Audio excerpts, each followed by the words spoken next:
Hello' আপোনালোকৰ আজি মাছ মাৰিবলৈকে গৈছিলোঁ, মাছ এটাও পোৱা নাই, কি কৰিম আৰু।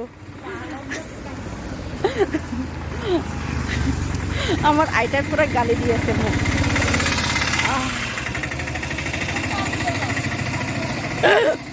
আমার আইটা পুরো মুখ গালি দিয়েছে যে তুই পাবি আর মার বলে।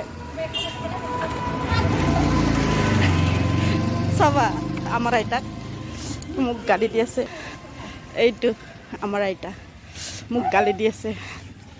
অলপ দেৰি কৰি দেখাই আছোঁ কিমান মাছ পাইছোঁ। Itu eta